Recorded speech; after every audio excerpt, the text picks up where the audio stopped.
సన్నదాసులో ఏటే లేట్ సన్నదాసులో షర్బత్తు మ్యాక్డోల్ బ్రాందీయేగా ఇప్పటి వరకు 1200 అయింది. ఎప్పుడు బాకీ ఇస్తావు? ఇచ్చేతల్లే కొంచెం ఉప్పు కారం తీసుకురా. ఎలా కూర్చోండి. ఇదిగో ఉప్పు కారం.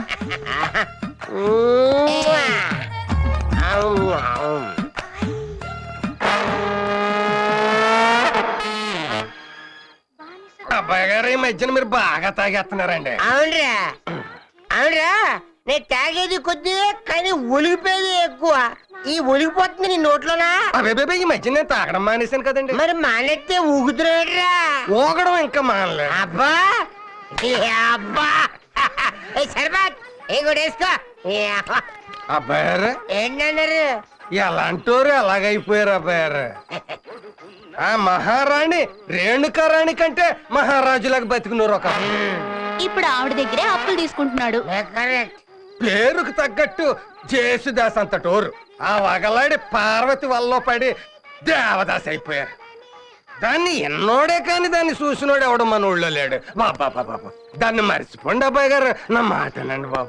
నీ మందు ఎప్పుడు నేను తాగాను? లేదు బాబు. నిన్ను డబ్బు అడిగానా? లేదు బాబు. నా మందు నేనే తాగాను. అవును. నా డబ్బు నేనే ఖర్చు పెట్టుకోను. నా డబ్బే దానికి ఇస్తాను. అదంతా నా ఇష్టం. మధ్యలో నువ్వెవరు అడగడానికి? ఇదిగో వరలక్ష్మి. ఏంటండి పిలిచారా? నేను అలా బయటికి వెళ్ళొస్తా. ఎందుకండి మనకి అచ్చరాన్ లాటరీ వ్యాపారం? ఆశ పెట్టి అందరికీ టికెట్లు అంటగట్టడం, తగిలిందా తగిలిందా అని అందరూ తగులుకోవడం, ఎప్పుడు ఎవరికి తగలపోయినా అందరు మనకి తగలడం, వీధిలో కంట శోష, ఇంట్లో కడుపు ఘోష, ఇంటి నిండా అమ్ముడు పోని టికెట్లు, దరిద్రుడి ఆశల్లాగా. అబ్బా శుభమా అంటూ టికెట్లు అమ్ముకోవడానికి వెళ్తుంటే అలా మాట్లాడకూడదే. కోటి విద్యలు కూటి కొరకే. మన ఊళ్ళో ఎవరికైనా లాటరీ తగలాలని ఆ భగవంతుని మనస్ఫూర్తిగా కోరుకో, మన కమిషన్ మనకొస్తుంది. ఒకవేళ అమ్ముడు పోని టికెట్లో దేనికైనా లాటరీ తగిలిందనుకో మనం లక్షాధికారులమే. అంతే. రాత్రి పోకిరి సినిమాకి వెళ్దామే.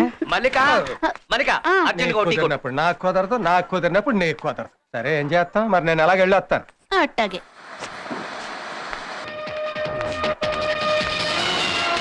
ఇదిగో బులేబా, ఆ మన టికెట్ కి ప్రైజ్ వచ్చిందేమో చూడు. ఏంటొచ్చేది నీ గుండె మీద బొచ్చు? ఎన్నిసార్లు చెప్పాలరా దీనికి రాలేదని?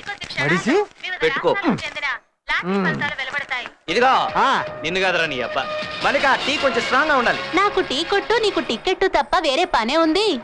ఆ టికెట్లేంటో, ఆ నెంబర్లేంటో, దేనికి ఏ ప్రైజో నీకు తప్ప ఎవ్వరికి అర్థం కాదు. బూటన్ లాటరీ ఫలితాలు. బిఎన్ 86405335 నెంబర్ 2 లక్షల ఫస్ట్ ప్రైజ్ గెలుచుకుంది. ఇప్పుడు మీరు ఎప్పుడా అని ఎదురు చూసే భాగ్యలక్ష్మి బంపర్ డ్రా ఫలితాలు. ₹1,00,00,000 బంపర్ ప్రైజ్ గెలుచుకున్న టికెట్ నెంబర్ RP11769888.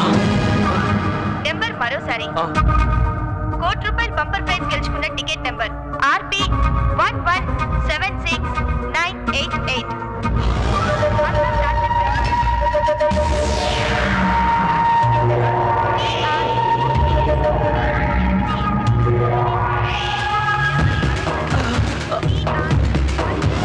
ఇదిగో టీ. టీ ఎవడు అడిగాడు?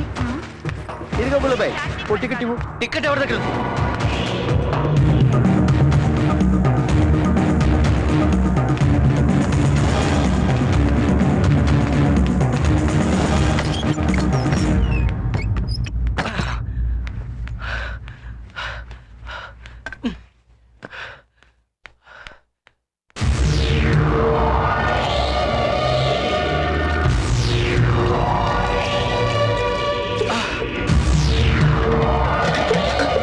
ఏమండి, ఏమైంది? ఏమైందో చెప్పండి. నువ్వెట్రా కొంపలు అంటుకుపోయే రహస్యం ఎవ్వరికి చెప్పకూడదు. నీ రెండో చెవుకు కూడా. అబ్బా, అసలు ఏమైందో చెప్పండి. ఇంతకాలం నుంచి లాటరీ వ్యాపారం చేస్తున్నాం కదా, ఒక్కడికి ₹1 తగిలిందా? ఇవాళ తగిలింది. బాంబు పేలినట్టుగా బంపంట్రా. ఎంతో తెలుసా? 1 పక్కన 7 సున్నాలు. అమ్మో, ₹1,00,000. లెక్కలు తెలీదు, పాడు తెలీదు. ₹1,00,00,000. ₹1,00,00,000? ఎవరికి తగిలింది? ఎవరికో, కానీ అది మనదే. ఎవరికో తగిలితే అది మనదెలా అవుతుంది? ఆ టికెట్ నేను అమ్మకపోతే, వాడు కొనకపోతే? కానీ మీరు అమ్మేశారుగా. అమ్మింది నేనే కదా. ఇది అన్యాయం అండి. అసలు లాటరీయే అన్యాయమే. కోట్ల మంది దగ్గర డబ్బు కొట్టేసి ఒక్కడికే ఇచ్చేయడం. ఆలోచించు, అంత డబ్బు ఎవ్వరికీ తెలియకుండా ముందు మనమే చేజిక్కించుకోవాలి. ఇంతకీ ఆ టికెట్ ఎవరి దగ్గర ఉందో? దానికే ఐడియా వేసా. నా దగ్గర టికెట్ కొన్న వాళ్ళందరినీ మన ఇంటికి పిలిచి విందు భోజనం పెడదాం. ఎవరైనా అడిగితే మీ వల్లనే నా లాటరీ వ్యాపారం నడుస్తుంది కదా, ఆ ఆనందంలో మీకు విందు భోజనం పెడుతున్నానని చెప్తా. కానీ ఒక్కటి, టికెట్ చూపించిన వాడిని మాత్రమే లోపలికి రానిస్తే ఓసి పిచ్చి మొహమా, భోజనాలు తినే పనిలో వాళ్ళుంటారు, టిక్కెట్లు పట్టే పనిలో నేనుంటాను. ఇదంతా చేయాలంటే ఎంత ఖర్చు అవుతుంది? ఎంత? ఓ 10,000. ఒట్టి భోజనానికి 10,000? వస్తారు ఒట్టి భోజనానికి. మరి దానికి ఓ ఐడియా వేసా. ఏంటి? అయ్యో రామ రామ, మీరు ఏం? తప్పు ఏదీ లేదు, తప్పేదీ లేదు. ఎక్కడి నుంచి తెస్తారంత డబ్బు? డబ్బు లేదు, కానీ ఒక మార్గం ఉంది. నువ్వు కోపడకూడదు. హ్మ్. నేను ఏం చేసినా మన మంచికే కదా. అబ్బా చెప్పండి. ఈ ఇల్లు తాకట్టు పెడదాం. ఏంటిని మీ అమ్మ అంటే మా అమ్మమ్మ పోతూ పోతూ నాకు పసుపు కుంకాలుగా ఇచ్చింది. అంటే ఇది మీ అమ్మదే కాదు, మా అమ్మది కూడా. ఈ ఇంటిని తాకట్టు పెట్టడం కంటే దారుణం మరొకట్లేదండి. ఎందుకే అట్లా ఏడుస్తున్నావు? అంటే ఈ ఇంటి మీద నీకే గానీ నాకేం ప్రేమ లేదా? ఇప్పుడు ఏడవటం కాదే కావాల్సింది, ఆలోచించటం. ఇవాళ తాకట్టు పెడతామా, రేపు విందిస్తాం, ఎల్లుండి లాటరీ డబ్బులు వస్తాయి, ఆవులెల్లుండి ఈ పెంకుటిల్లు పీకేసి పాలరాతి బంగళా కట్టించుకుందాం. మన బతుకులే మారిపోతాయే. ఆ భాగ్యలక్ష్మి రావాలంటే ఈ వరలక్ష్మి వరం ఇవ్వాలి. దయచేసి ఇవ్వవే, నవ్వవే. నవ్వేదాన్ని ఏడిపించినా, ఏడ్చేదాన్ని నవ్వించినా నన్నే కదూ, తేడా రాదు కదూ. రాదు రాదు రాదు. జరుగు జరుగు జరుగు. అరే చిల్లరాట్లేట్రా తీసేడే. అన్నొచ్చారా డబ్బు పట్టుకుని ఇప్పుడు పేకడాడరా. మధ్యలో ఉన్నారు కదా. తుండు తుండు నా తుండే. తీసుకో. ఇదేంట్రా ఒళ్ళంతా పులిసిపోయినట్టు నొప్పులు వచ్చేస్తున్నాయి. చికెన్ కొని అనుకుంటానే. చికెన్ గునియానా? బర్డ్ ఫ్లూ వస్తుందని చికెన్ తిన్న మానేసాను కదరా. ఈ చికెన్ గునియా ఏంట్రా? మటన్ తుస్సిని అని ఒకటి వచ్చిందండి. తుస్సీనియానా అంటే ఏంట్రా? ఈ చెయ్యలా లేపారు అనుకోండి, ఇంకా కిందకి దిగదు. ఓయ్ బాబోయ్. ఈ మెడల తిప్పారు అనుకోండి, అలాగే ఉండిపోదు. ఏంటి మా అన్నయ్య అలా చేశాడా? అవును మరి. అదిగోరా నా జెర్సీ జున్ను ముక్క. పిస్కండి లాల్ బద్ద వేసుకో. ఎంతసేపు కలుపుతారో ప్యాకెట్? అందుకనా మా అన్నయ్య మీ ఇంటి వైపు రావట్లేదు? అందుకే. బుద్ధి లేదా? అయ్యో భాగ్యం. రేయ్! చంపేస్తా! ముక్కలు ముక్కలు కింద నరికేస్తా. నా సంగతి తెలియదు.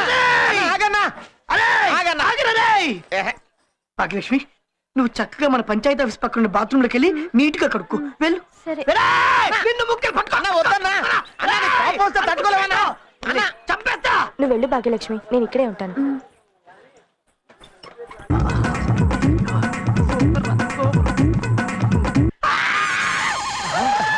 అంత బాగుందన్న ఫిగరు. లేకపోతే అన్న పడిపోడు.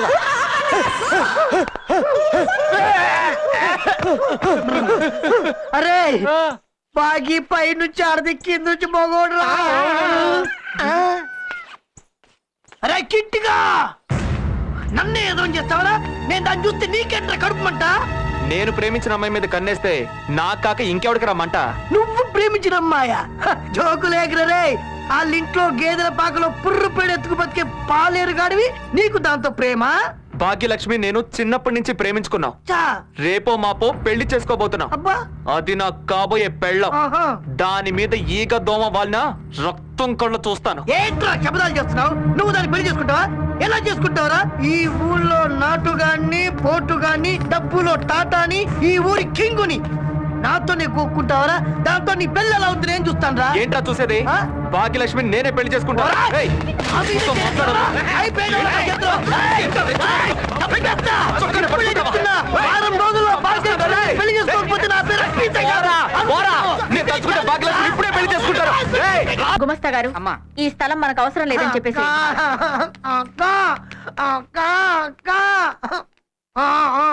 ఏంట్రా ఎప్పుడొచ్చినా గాలిపటాల పల్టీలు కొడుతూనే వస్తావు? ఏంటా మెలికలు? ప్రేమలో పడ్డానక్క. ఎప్పుడు? ఇప్పుడే, ఇంతకు ముందే అరగంట క్రితం. నాకు అర్జెంటుగా పెళ్లి చేయక్క. పిచ్చెక్కిందా నీకు? పిల్ల లేదు, ముహూర్తం లేదు. ఎలా చేసుకుంటా? ఎవరిని చేసుకుంటా? భాగ్యలక్ష్మిని, మన పాలపురే కూతుర్ని. ఏయ్, తల తిక్కగా ఉందా నీకు? కట్నం కింద ఏమొస్తుందో తెలుసా?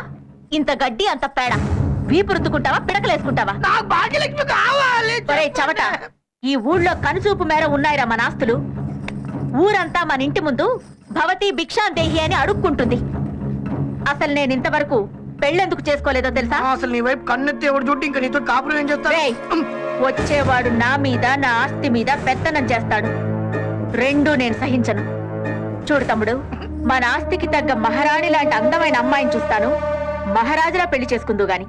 నాకొద్దు నాకు భాగ్యలక్ష్మి కావాలి. ఈ పెళ్లి జరగలేదో నీ ఒక్కగానొక్క తమ్ముడు ఊరవతల ఏరివతల దయ్యాల రావి చెట్టు ఉంది కదా, దానికి శివమయ్యి ఆలాడుతా. నువ్వేంట్రా మన దగ్గర అడుక్కు తినేదానికి తాళి కట్టడానికి తయారయ్యావు? ఆ అమ్మాయి జాతకం ఏంటో తెలీదు. ఆ అమ్మాయి మహజ్జాతకురాలమ్మా. అందుకే తమ్ముడు గారి దృష్టి పడింది. ఆ పాలపల్లయ్య ఆ అమ్మాయి జాతకం నా చేతే రాయించాడు. ఆ అమ్మాయి ఇంట్లో అడుగు పెట్టిందంటే సాక్షాత్తు శ్రీ మహాలక్ష్మి భాగ్యలక్ష్మి రూపంలో మీ ఇంట్లో తిష్ట వేస్తుంది. సరే,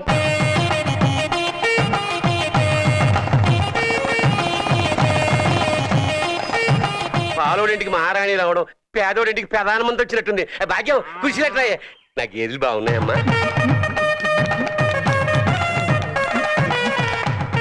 కూర్చోండి అమ్మా. నా ఇంట్లో కుర్చీలు లేక రాలేదు.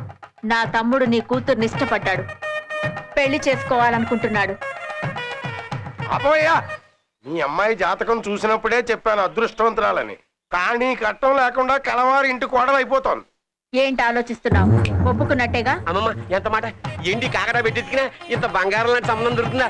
నా ఇల్లు, నా గేదెలు అన్ని అల్లుడు గారు లాగిచ్చేస్తాను. ఉమ్.